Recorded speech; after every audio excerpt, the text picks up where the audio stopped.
Motor Week is made possible by Rock Auto and Tire Rack.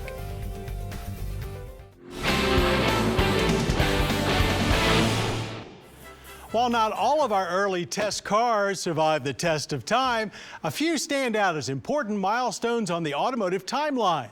So let's start things off with a look in the rearview mirror at a few of our Motor Week Automotive All-Stars. We're proud to have witnessed several automotive milestones over the course of our history. For Motor Week's first broadcast, our studio cameras focused on the trend-setting new world car from Ford, the Escort, along with a fun and quirky Italian import, the Fiat Strada. Both were front-runners in the front-wheel drive revolution as mainstream cars went from pushers to pullers seemingly overnight. In 1981, the K-Car was already taking badge engineering to the extreme, and over the next 8 years spawned countless spin-offs from the same basic chassis, including the ubiquitous minivan, arguably the most significant vehicle of the last 35 years, and one that changed the face of family transportation forever. We saw the end of an era in the mid-'80s when virtually all of the cool European sports cars packed up their side curtains and headed back across the pond, only to be reincarnated, in spirit at least, by the 1990 Mazda Miata, which led a roadster revival that is still luring sunseekers today. AMC Jeep's 1984 four-door Cherokee and Woody Wagoneer were the first mid-size vehicles to blur the line between cars and trucks, but it was the huge popularity of Ford's Explorer in the early 90s that fueled the SUV phenomenon.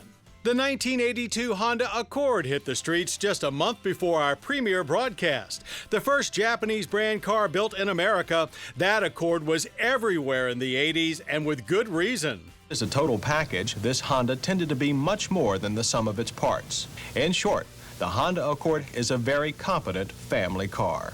We were bullish on the Ford Taurus in 1986 as it ushered in the aerodynamic oval era of automotive styling and remained a big seller for nearly 2 decades.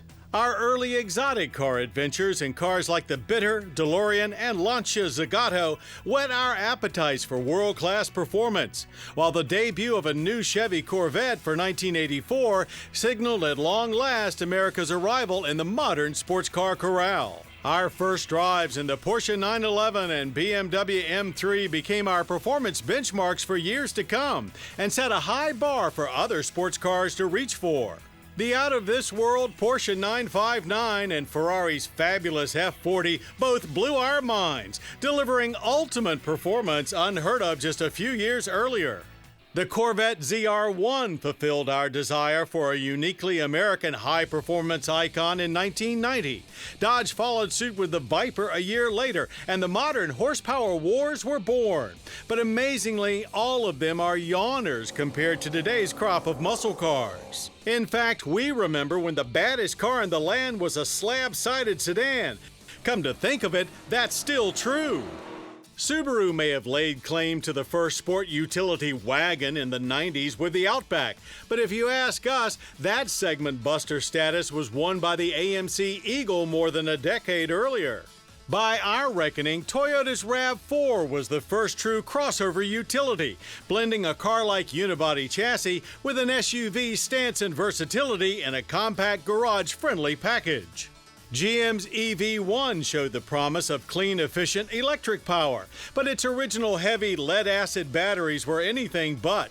It wasn't until 1997 that the Toyota Prius gas-electric hybrid realized that potential in an affordable, family-friendly mass-market car. Perfect packaging and bling for the buck was the calling card of the Lexus LS400, Infiniti Q45, and Acura Legend when they tilted the luxury car globe off its European axis in the late 80s and opened the upscale car market to the middle class. And we'd be remiss to not mention the Ford F-150. It was already the top-selling vehicle in America when we debuted in 1981 and has remained so throughout our entire 35-year run. Simply amazing. With the once science fiction autonomous car of the future nearly upon us, we continue to be astounded by the level of technology, efficiency, and performance that is being packed into our cars. As the cars have become more sophisticated, so Motor Week has evolved to keep pace. But the same concept from 35 years ago still goes today. For us, the cars are still the stars.